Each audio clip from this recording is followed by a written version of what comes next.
he's got the camera set, we'll start. And you shouldn't be nervous, and you can just look at me and you can forget about the camera running. Okay. Okay? Okay. And so as soon as you think we're go, We're good. okay. So I want to start by having you tell me your name and where you're from. Okay, my name's Emily and I'm from China. And you're from China. You live now in Portland? Portland, Oregon. Yes. Okay. How did you wind up at St. Joe?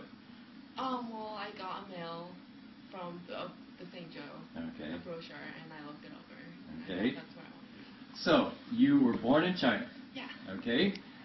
So you know what we're talking about here. We're talking about how people from different countries who have ethnic backgrounds face America, and there are pressures, I'm sure, in your family for you to become more American than you are Chinese. Or is there? I wouldn't say pressure, but it's just I'm always around Americans, so I'm pretty much almost Americanized. So do you think that the longer your family is here, the less Chinese and the more American you'll be? In some ways. Okay. I'd say like my eating habits and all that stuff, but I still have my Chinese like culture root. Okay. And you speak Chinese, right? Yes. What dialect? Mandarin. Okay. Do you intend to have your children learn Chinese? Yeah. And do you intend to have your children do Chinese things? That is, do you want to keep the culture of your Chinese background alive? Definitely. Okay. So that's what I really want you to talk about, is as you see the future of America, there is pressure for us all to be the same. Right. How do you see yourself resisting that pressure? I mean, for instance, do you intend to speak Chinese at home when you're later? Mm-hmm. Okay. And do you speak Chinese at home right now? Sometimes. Okay. Yeah. One person earlier told me that he's bothered when he runs into people in America speaking a foreign language. Do you understand where that may come from, like what might bother them? That we're different and we might think in a different way. And they can't understand what you're saying.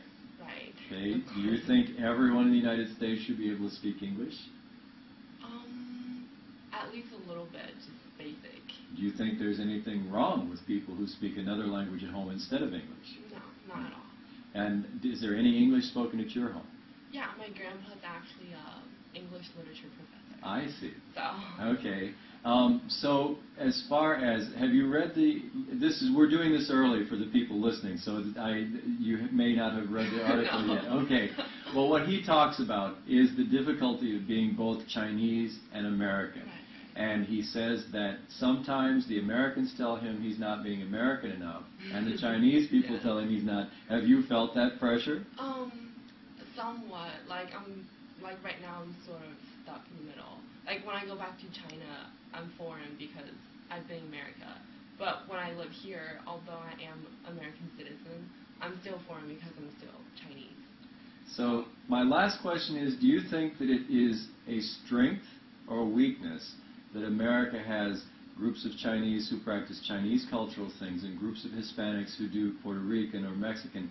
Do you think that's a strength or a weakness? I would consider that a strength because that's what makes America diverse. And that's what makes America, like all those different people from different worlds come to America and they change how they see things. And that changes America.